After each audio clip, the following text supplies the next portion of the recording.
With your vehicle safely raised and supported, take off all 6 lug nuts using a 21mm socket, and then remove the wheel.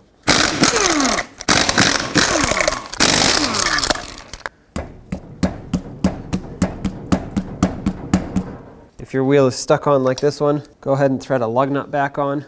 Get a large rubber mallet and hit it from the backside. Always hit the tire, not the rim.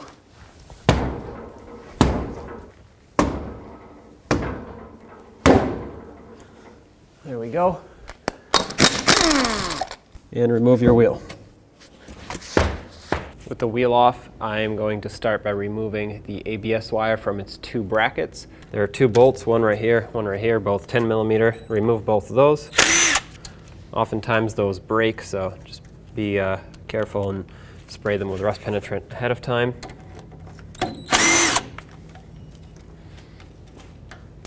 I'm also going to remove the brake line bracket from the knuckle. Take that off as well. Next, I want to remove the upper ball joint from the knuckle. Remove the cotter pin that locks it in. Well, in my case, the cotter pin is way too rusty and stuck in there, so I'm going to have to just take the nut off like this. 19mm socket, take this off. And next you want to get a hammer right here and break the ball joint free from the control arm.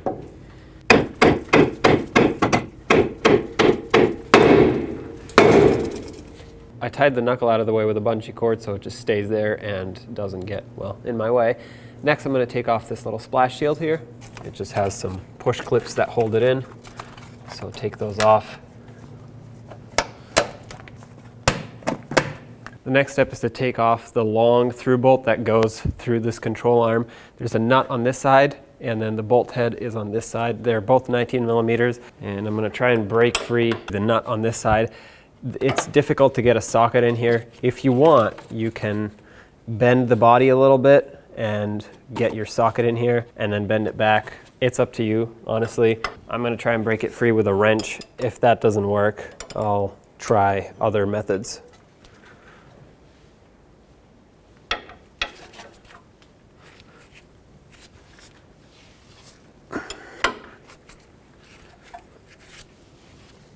Okay, at this point the bolt broke free and it's completely spinning, so instead of continuing to do what I was doing, I'm going to attempt to pull the bolt out from this side with my air gun.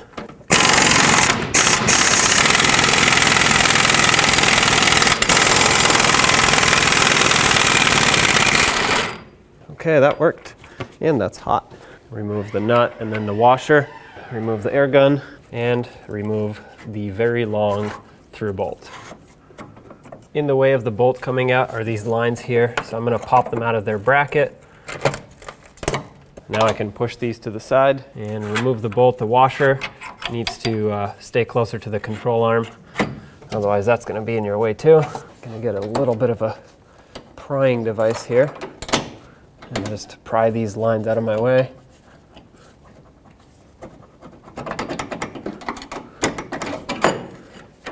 And there we go. Bolt is out, and out comes your upper control arm. So get your new control arm lined up with its mounting location. I went ahead and cleaned up the threads of this bolt on the wire wheel, and then I coated the whole bolt with some anti-seize. That's going to prevent it from rusting in the future. The bolt was in very good condition, but it's just going to prevent it from rusting and seizing in the future. So go ahead and start it in the control arm and try to get it through this first part. On the front side of this control arm, it might be a little tricky to line up, but I'm going to use a pry bar and just pry it down into place. At this point, you can probably push your bolt all the way through.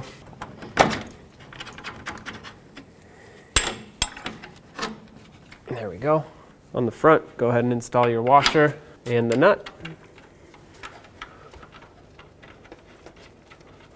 I'm going to torque this bolt to 72 foot-pounds. I'm going to use my torque wrench on the bolt side because I can't fit it here. I'm going to hold the nut side and I'm going to first snug it up. Once it's snug, I'm actually going to raise the control arm up See, right now it doesn't really want to stay by itself, but I'm going to raise it up right about here. This is where it was. This is where the old one was sitting once it was separated from the ball joint. And this is basically at right height. You want these bushings to sit at right height. Otherwise, if you torque them with them sitting here and then you compress the suspension, they're always going to be binding and pulling up, and that's going to prematurely wear them. So go ahead and torque this to 72 foot-pounds, like I said. Remove your tools, and let's get everything back together. Put this shield back in. And I'm going to remove my bungee cord from here. Line up the knuckle with the upper control arm. Slide this down. I'm going to use a pry bar to help lower this into place. And start on the castle nut. Torque this nut to 77 foot-pounds. And if your hole for the cotter pin does not line up, go ahead and keep tightening. Do not loosen. Perfect, right there. Insert your cotter pin, bend it up and around, and lock it down into place. Reattach your ABS wire up here on the control arm, and as well as on the knuckle. And reattach the brake hose back to the knuckle. And if your ABS wire popped out of it, reattach that too. Next, get the wheel back on. Start on all 6 lug nuts, and then I'll bottom them out, torque them to 83 foot-pounds.